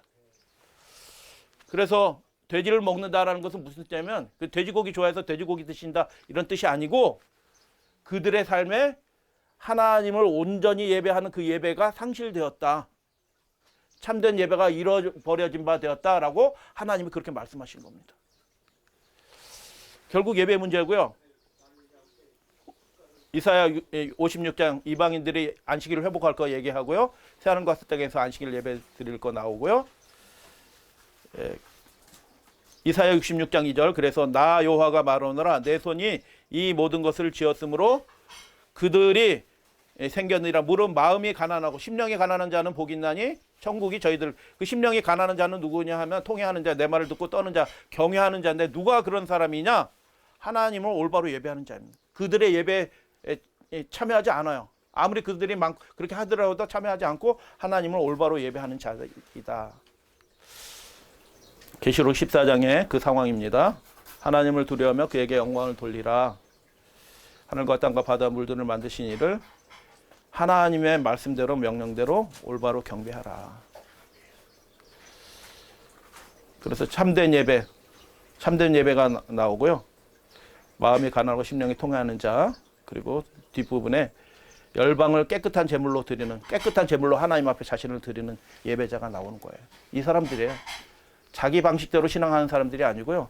하나님의 명령을 두려워하면서 그분을 섬기는 자들이에요. 이 사연은 그걸 말하는 것입니다. 거짓 예배자들이 나와요. 가증한 것을 기뻐해요. 하나님을 자기 방식대로 예배해요. 그래서 첫째 날 예배는 유감스럽지만 이 예배입니다. 진정으로 예배 드리는 것처럼 눈물을 흘리면서 예배 드려도 하나님께서 받지 않으셔요. 가인이 대충 예배 드렸겠어요? 최선껏 했어요. 근데 하나님의 뜻을 합하지 않는 예배예요. 거절하십니다. 가증한 것들을 기뻐하는 자가 호남 예배 들어온 것, 개의 목을, 그 예배는요, 하나님께 아무리 잘 드린 예배도 개의 목을 꺾는 것과 돼지의 피를 드리는 것, 우상을 찬송하는 것과 다를 바 없다라고 하나님이 말씀하신 겁니다. 예배가 굉장히 중요한 겁니다. 우리가 예배 드릴 때, 일곱째 날에 우리가 예배를 드릴 때도 습관대로 그냥 가서 그렇게 해서 이렇게 편안하게 하고 뭐 이렇게 하면요, 우리는 깨끗한 제물로 우리 삶을 드리는 게 아니에요, 사실은. 그래서 뒷부분에 대응되는 말씀이 뭐냐면, 스스로 깨끗한 척하지만 이런 돼지고기 가져간 거 쥐를 먹는 자가 다 망하리라. 거짓 예배자들에 관한 상황이에요. 근데 거기서 문제가 끝나지 않아요. 예, 형제가 뭐가 돼요? 원수가 돼요. 이해가 되시죠? 이제 좀 풀리시나요? 전체 상황들이? 하나님을 믿는다고 얘기하는 사람이, 하나님을 잘 예배한다고 하는 사람이 진짜 하나님을 참으로 예배하는 사람을 미워하고 죽이는 겁니다.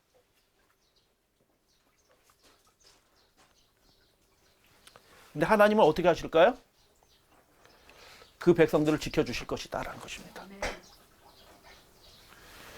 그래서 이사야 66장은 예전에 제가 읽을 땐, 청년 시절 읽을 땐 돼지고기 먹지 말라 그래서 그거로만 생각한 말씀인데, 실제는 그 얘기가 아닌 예배에 관한, 참된 예배를 회복하라라는 말씀이에요. 그 사람이 어디에 들어간다? 새하늘과 새 땅에 들어간다. 결론이 그겁니다. 그래서 여로보암 왕이고요, 하나님의 사람이 이제 기름 부은 거예요.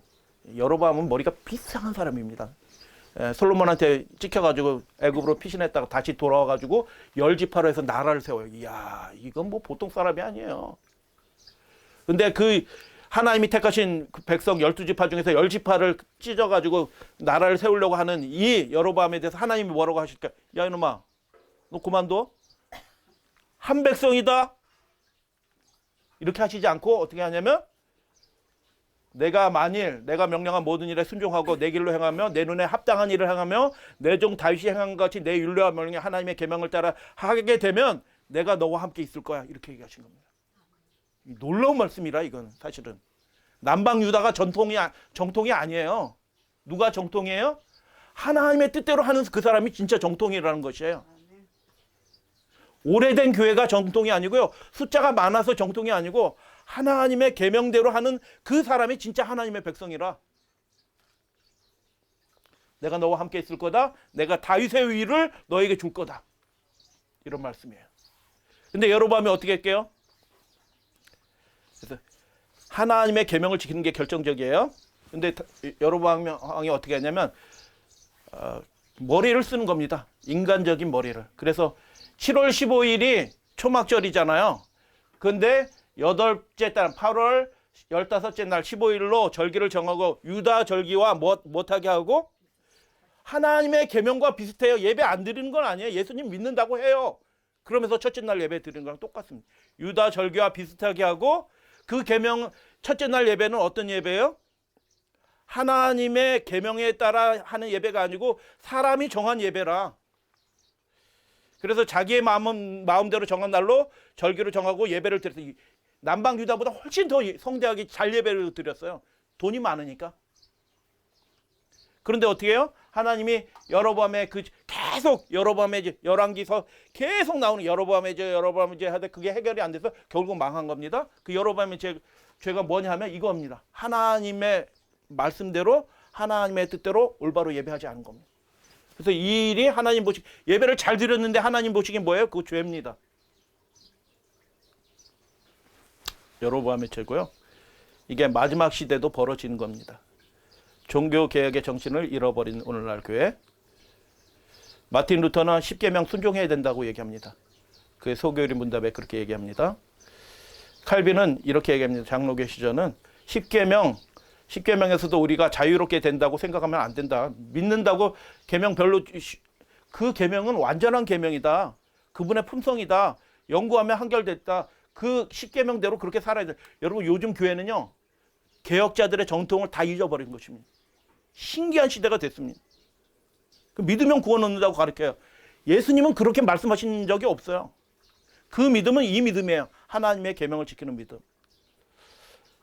감리교회 시조 10계명의 그 하나님의 모든 것들이, 도덕법이라는 뜻이 뭐예요? 지키면 좋은 법이 아니고 사람이면 하나님의 백성이면 당연히 지켜야 될 법. 그래서 도덕법이에요. 예수님이 오셔서 그 도덕법 10계명이 폐해지지 않았다. 그 각 율법들이 모든 부분들이 모든 시대에 영원히 유효하게 될 것이다. 10계명 안 지켜도 된다는 얘기, 중요하지 않다는 얘기를 개혁자들 그 누구도 한 적이 없어요. 10계명, 심지어는 10계명이 바뀔 필요도 없다라고 얘기해요. 하나님의 계명은 웨스트민스터 장로교 교리문답이에요. 하나님의 계명 전부를 지켜야 된다. 왈덴스 교리문답이에요. 그분의 계명을 지키는 사람이 살아있는 믿음을 가진 사람이다. 스펄전 영국의 설교자예요. 이분 설교 들으면 돈 내고 들어요. 축구장 빌려가지고 설교자 했어요. 스타디움 빌려서. 너무 유명해서. 하나님의 율법은 폐해졌다? 영속된다. 그러니까 요즘 교회에서 가르치는 믿음은 다 가짜입니다. 그럼 믿으면 구원 얻어요. 가짜입니다. 요한계시는 그렇게 말씀하지 않아요. 목숨 걸고 그분께 충성하는 사람이 첫째 부활에 참여한다니까요. 그 법은 절대적으로 완전하다. 모든 법을 지켜야 한다. 그 중에 하나라도 어겨서는 안 된다. 이게 믿음입니다. 무디 10계명은 10개의 고리로 된 황금고리로 하나를 깨지면 다 떨어진다. 하나님과 연결이 끊어진다. 이 뒤에 말이 굉장히 놀라운 말인데요. 하나님이 사랑이시라면 하나님은 당신의 성령을 통해서 우리를 감화시킬 것이고 우리가 그 성령의 감화 가운데서 하나님의 법을 뭐 할 것이다? 지키게 될 것이다. waited and wanting에는 달아보니 부족하다는 뜻이에요. 가짜 믿음 가진 사람들이 많습니다. 스트롱 침례교회 신학자예요. 유명한 신학자입니다. 사실은 하나님의 율법은 하나님의 본성이에요. 도덕적인 거에 바뀔 필요 없어요. 빌리 그레함 목사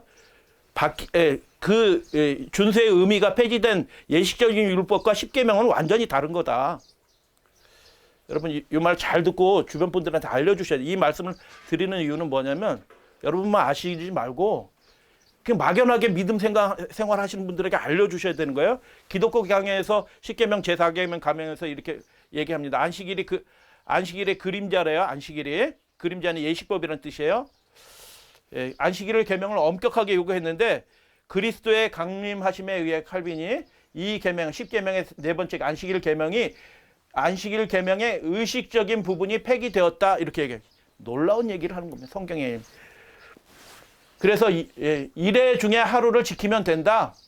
그냥 안식일을 정신을 가지고 명상하면서 보내면 된다. 어떤 하루라도 상관없겠다. 꼭 일요일 아니라도 상관없다. 칼빈은 그렇게 말한 겁니다. 첫째 날 모이기 로마 카톨릭 상황이니까 첫째 날 모이는 게 쉬우니까 그래서 우리는 모이기 쉬우니까 첫째 날 모인다 이렇게 얘기한 겁니다. 어떤 하루라고 얘기합니다.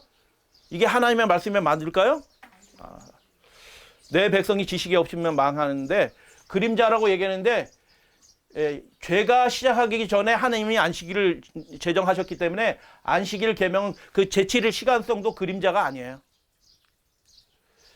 의식적인 부분이 폐기되었다고 얘기하는데 하늘에서도 안식일을 예배한다고 말씀해 주셨어요. 우리 봤잖아요. 이사야. 일회 중에 하루 어느 날 예배 드리면 된다. 이게 다 예배 드린 자예요.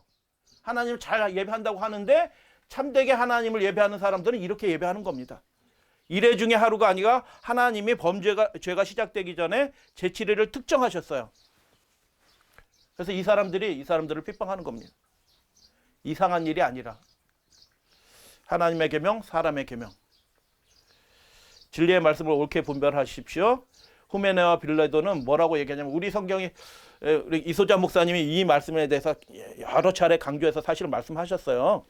근데 후메네와 빌레도가 뭐 얘기했는데 진리에 관해서 그릇되었다라고 했는데 그들이 뭐라고 주장하면 부활이 이게 번역이 이 사람들이 내용을 이해를 못하는 거예요.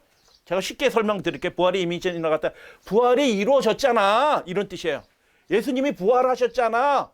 그래서 어떻게 해요? 그들이 진리에 대해서 불의한 삶을 살면서 이렇게 타락한 삶을 사는 거예요. 죄를 함부로 짓는 겁니다. 부활이 예수님 안에서 우리가 생명을 얻는 거지 율법은 중요하지 않아. 뭐 이렇게 하면서 불법에 떨어진 것입니다. 초기 교회에서부터 그 일이 벌어진 겁니다. 예수님 믿는다고 하면 죄와 상관없이 예수님의 다시 오심을 기다리는 자가 되는 것입니다. 할렐루야 아멘. 그래서 버가모 교회 그 초기 교회 상황이에요. 그 중세교회로 넘어가는 과정 가운데 발람의 교훈과 니골라당의 교훈이 이건 제가 한 게 아니고 개신교회 어떤 신학자가 정리한 거예요. 유명한 신학자. 제가 그분 말씀을 안 드려요. 세속화의 교훈들이 들어와요. 경건을 이익의 재료로 삼아요. 그런 사람은 천국을 유업을 받지 못하겠다라고 유대인들도 그렇게 사내들인 10장 2절에 보면 그렇게 얘기해요. 의의 도를 안 후 그 하나님의 계명을 버리는 사람은 속죄할 제사가 없어요. 그래서 발람의 교훈은 뭐냐면 하나님과 세상을 같이 섬기는 겁니다. 이 마지막 시대에 우리 영성의 굉장한 문제는 뭐냐면 로마 교회가 우리 영성의 문제가 안 돼요. 세속합니다. 세상에 관한 욕심과 이것들이 우리의 영성을 파괴하죠. 그것 때문에 하나님의 계명도 타협하게 되는 일들이 벌어지는 것입니다. 니골라당의 교훈은 이 세 가지를 잘 기억하세요. 니골라당 계속 나오는데 그게 아까 후메네와 빌레도의 그 복음이 교회 안으로 계속 살아나면서 지금까지 모든 교회에 그 기별이 전펴져서 그렇게 가르치는 거예요. 목사들이 그렇게 가르쳐요. 지금은 복음 시대에 율법은 필요 없다. 아멘이십니까? 안 넘어가시네. 육은 더럽고 영만 성하다. 마음이 중요한 거지. 예, 마음이 중요한 거지. 여러분 유대인들에게 마음은 뭐라고요? 예, 지정의가 혼합된 거예요. 자기 의지와 결심, 전 존재가 다 들여지는 거예요. 지금 이원론 신의 그런 마음이 아니에요.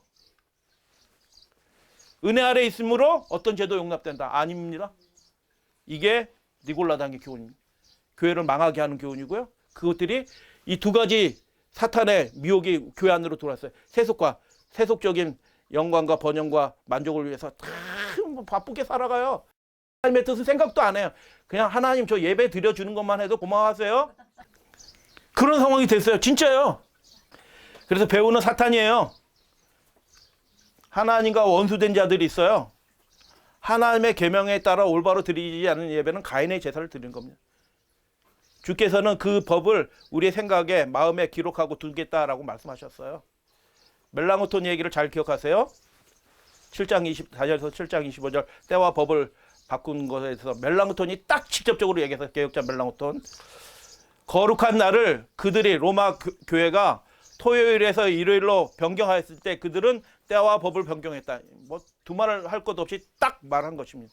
그들은 하나님의 율법을 변경했고 그것들을 하나님의 계명보다 우선적으로 지켜야 될 그들의 전통으로 바꾸었다. 이게 적그리스도적인 것입니다. 망하는 예배 드리는 사람들의 특징이에요. 예, 요약하면서 마칩니다. 사탄의 분노는 참된 예배자를 향합니다. 하나님의 계명을 지키는 자가 남은 자손입니다. 느부갓네살을 통해서 분노했지만 마귀는 분노했지만 예수님이 그들을 지켜주셨어요. 할렐루야 아멘. 사탄은 예배하는 아담의 가정에게 분노하였습니다. 그래서 하나님의 계명을 범하도록 했고요. 사탄은 참된 예배자 아벨을 죽이도록 가인을 충동했습니다. 그러나 하나님은 올바른 예배를 회복하도록 마귀를 쫓아내시려고 무던히 하나님은 노력하셨어요. 사탄은 참된 예배자를 죽이려 에서를 그리고 에서의 후손인 하만을 충동하였습니다. 유대인들은 이스라엘 남은 자손이니 그리스도인을 핍박합니다. 사도행전입니다. 로마 교회는 하나님의 계명과 예수의 증거를 가진 자들을 죽였습니다. 호남 예배하는 자가 핍박하고 불심판에 떨어질 것입니다. 이사야 66장. 그러나 안식일을 지키고 하나님을 참되게 거룩하게 깨끗하게 예배하는 자들은 하나님의 뜻대로 예배하는 자들이 하늘에 참여할 것입니다. 이사야 66장. 이게 계시록 19장 이후의 상황입니다. 이게 66장이. 호남 예배 북방 이스라엘이 무엇 때문에 망했느냐? 국력이 약해서 망했느냐? 아닙니다. 하나님을 올바로 예배하기를 거절하였기 때문에 망했다. 십계명은 예배자의 삶에 대한 하나님의 명령이다. 그 중심에 안식일이 있습니다. 안식일은 그래서 표징입니다. 자기 두루마기를 빠는 자들은 제가 성경 번역을 좀 바꿨어요. 원문에 따라서 그들이 생명의 나무에 나아갈 권세를 받고 문들을 통하여 그 성에 들어갈 것이다 라고 그렇게 되어 있습니다. 자기 두루마기를 빠는 자들은 번역이 두 가지가 있어요. 계시록 22장 이 상황의 말씀에 번역이 두 가지인데 헬라어 발음을 하면 똑같아요. 거의 똑같아요. 그래, 그의 계명을 지키는 자들의 번역이 있습니다. 그 내용상 이것도 맞고 이것도 맞아요. 어떤 것이 들어와도 상관이 없어요. 하나님의 계명을 지키는 자들이 그 성으로 들어간다. 할렐루야 아멘. 무엇인지 속된 것이나 가증한 것이나 거짓말한 자는 결코 그리로 들어오지 못하되. 이거 어디서 봤어요? 이사야 66장에서 보셨잖아요. 어린 양의 생명책에 기록된 자들이 들어올 것이다. 호남 예배자는 못 들어옵니다.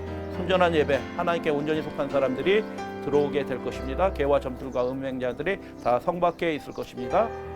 네, 말씀드렸고요.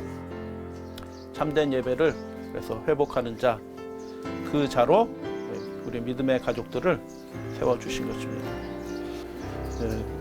그 시대가 됐습니다. 사탄이 분노하는 시대가 됐습니다. 왜 예배질이야? 세상이 이렇게 난리법석인데 니네는 뭔데 예배질이냐? 축복합니다. 참된 예배자가 되어주십시오. 기도하고 마치겠습니다. 하늘에 계신 저희들의 아버지 하나님, 사탄이 참된 예배를 드리는 사람에 대하여 초국적인 권세를 가지고 온 세상 각처에 있는 하나님의 백성들을 몰아붙이고 핍박하고 생계의 근원을 끊어버리려고 하는 그런 시도가 이미 이루어지고 진행되고 있습니다. 우리의 소망이신 예수 그리스도만 우리 바라보게 해주시고 내가 내 스스로 생각한 방식대로 하나님을 믿지 않게 해주시고 하나님이 말씀해 주신 대로 주님께서 명령해 주신 대로 하나님을 예배하고 하나님께 속한 충성된 무리가 되게 하여 주시옵소서. 예수님 이름으로 기도드립니다. 아멘.